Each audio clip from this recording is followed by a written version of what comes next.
Well, Natalie joins me now live from Los Angeles. Natalie, that's horrible. It's good to see you. Oh, no. It's good to see you.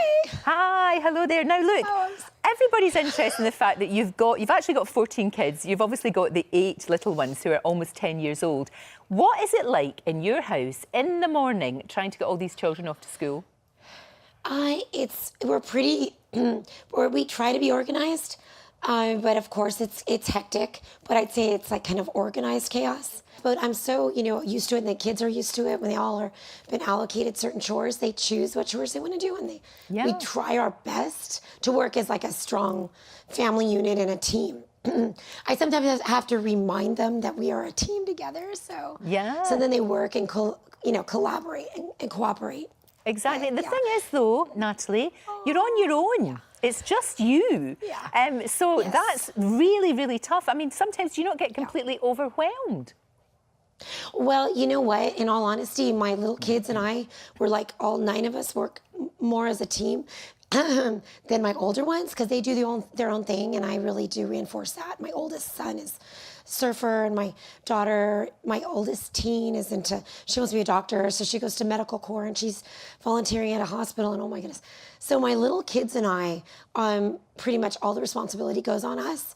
And I'd say the biggest challenge is my severely autistic son, who's, gosh, he's 13 going on 1.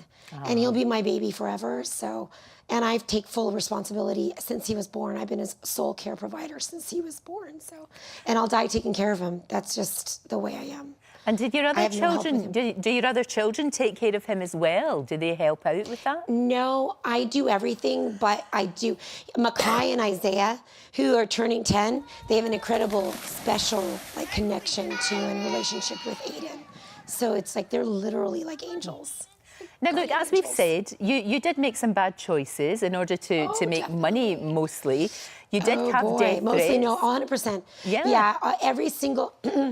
I had a manager, unfortunately, from 2011 till 13. So if anyone reads anything from that time period, all of which was all fabricated and lied, it was all stories just 100% out of desperation and scarcity to survive and provide for my kids. And she was an ex-porn star and stole a lot of money from me. When I quit, because I was her cash cow, I quit on her. She falsely reported me to fraud. And really, in all honesty, the only fraud I am guilty of is Octomum. Well, yeah. Well, we don't have this person's side of the story, but I hear what you're saying. But do you feel now that you've proved everyone wrong? I mean, your children seem to be thriving. They seem to be very happy. Do you feel now that, all of the bad press, all of that, you can put behind you now? I absolutely. Yeah, I would imagine looking after your children is a full-time job. How do you actually manage, though, Natalie? It must be really difficult. You know what? Well, of course, but I don't really reflect on that. It is what it is.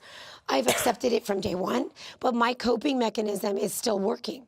So but not just with clients. I'm talking about when they're in school. I try to grab 2 hours and climb 500, 550 floors on a Stairmaster.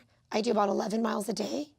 I have to. That's my mental and physical survival. It sounds crazy, but that's my way to constructively channel the inordinate stress. And it helps. It works for me. And my kids are little athletes, and I've encouraged them, and we work together. We do runs. So when I walked, or shall I say ran away, excuse me, from the octo-mum persona, I went right back into my healthy lifestyle that I've always had throughout my life.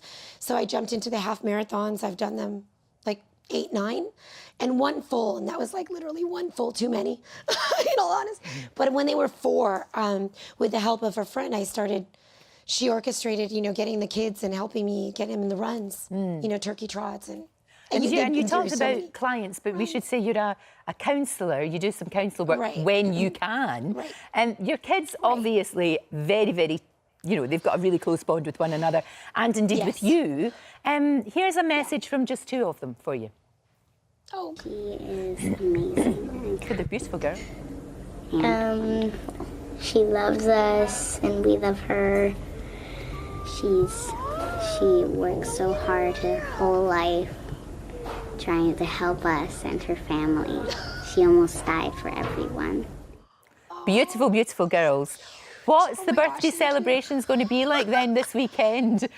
Oh, wow. Busy first and foremost, and second, the kids are actually looking more forward to the vegan like pizza, the vegan cake, and the vegan cashew milk ice cream than they are probably going rock climbing with. There's like a trampoline place we're gonna go with rock climbing, skyline, and. Gosh, so they're vegan as Trampolines. well. Goodness me, as if it's not tough enough. There's that too. No regrets, Natalie. You've not got any, if you could go back 10 years and change things, you wouldn't. I wouldn't, not in regard to the kids, but specific details not affiliated to them. No, I wouldn't change anything I've really done. Oh. Except, I'm trying to publish my manuscript that I've been writing since graduate school, so I'll never give up. I think that's one thing my kids know about me. When I set my mind to achieving a goal, I'm never, ever going to give up.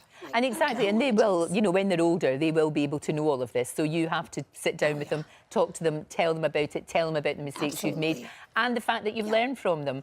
Natalie, thank you. Yes. It's been good to talk to you. Enjoy. Thank you so much. Enjoy that party. Thank you. Oh my gosh, thank you so much. Thank you.